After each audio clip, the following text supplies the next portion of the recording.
اعوذ باللہ من الشیطان الرجیم، بسم اللہ الرحمن الرحیم۔ یہ عامل حضرات کے لیے یہ تویزات لکھنے کا جو ٹائم ہے جو وقت ہے، مہینے میں جو ٹائم ہے، دنوں کے حساب سے، سات کے حساب سے، اور کون سا بخور کب چاہیے گا ضرورت کے وقت، اس کے بارے میں آپ کو ایک ویڈیو اپلوڈ کر رہا ہوں، نہایت ضروری ویڈیو اپلوڈ کر رہا ہوں۔ سب سے پہلے درود و سلام، الصلاۃ والسلام علیکہ یا سیدی یا رسول اللہ، الصلاۃ والسلام علیکہ یا سیدی رحمت العالمین صلی اللہ علیہ وسلم۔ بسم اللہ الرحمن الرحیم۔ یہ دیکھیں جی، طہارت بدن اور وضو سے لکھے، یہ سارا یہ آپ کو دکھا رہا ہوں۔ یہ دیکھیں آپ، خوشبو لگائے جسم پہ اور تویز کا خاکہ تیار کرے اور اس کی دیواروں پہ قول الحق ولا الملک سے تیار کرے، پھر اوپر 786 لکھے، پھر چاروں موقع لکھے، پھر چاروں خادم لکھے، اور یا حافظ و یا حفیظ و یا رقیب و یا وکیل و 7 مرتبہ پڑھ کر اپنے اوپر دم کرے تاکہ رجت نہ ہو۔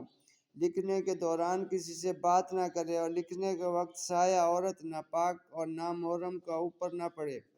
محبت کے تعویذات عروج ماہ کمری میں لکھے، اول قلم ہاتھ میں لے، پھر کاغذ دانے ران پر رکھے، کوئی شیرنی چیز منہ میں رکھے، بخور آگ میں ڈالے اور تعویذ مشک و زعفران سے پر کرنا شروع کرے۔ اگر مرد عورت سے دوستی کرنا چاہتے ہو تو مرد کا نام عورت سے پہلے لکھے۔ تعویذ بیماری یا سحر کے لکھنے تو خوش و خرمی سے لکھے۔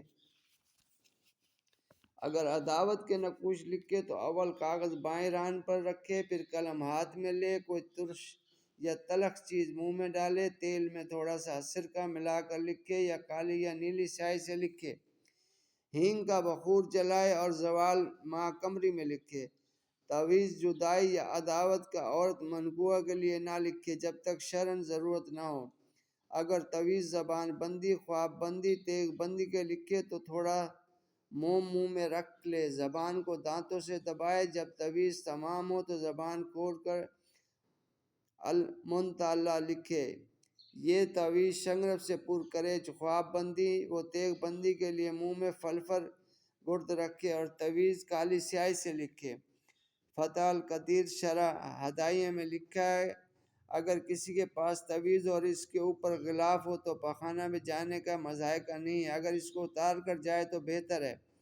اس سے معلوم ہوا کہ اگر نگینہ یا لوح پر کوئی دعا یا آیت کندہ ہو، اس پر موم یا کپڑا منڈا ہوا ہو تو اس کا حکم بھی یہی ہے۔ البتہ غسل کرنے لگے اور اس بات کا احتمال ہو کہ بھیگ جانے سے نقش خراب ہو جائے گا تو اس کو اتار لے تاکہ پانی نہ چلا جائے۔ اکثر کتب معتبرہ سے ثابت ہے کہ جس تعویذ یا عمل میں خدا کا نام نہ ہو اس کا لکھنا پڑھنا جائز نہیں۔ جس کے معنی سمجھ میں نہ آتے ہوں یا اگر کوئی رقیہ حدیث شریف سے ثابت ہو اور معنی سمجھ میں نہ آئے تو پڑھنے میں مذائقہ نہیں۔ اسی طرح ہر وہ عزیمت جائز ہے جو کسی امر کے لیے فائدے کے لیے لکھے، فائدے کے لیے ہو، اس میں دیوی دیوتاؤں کے نام نہ ہوں۔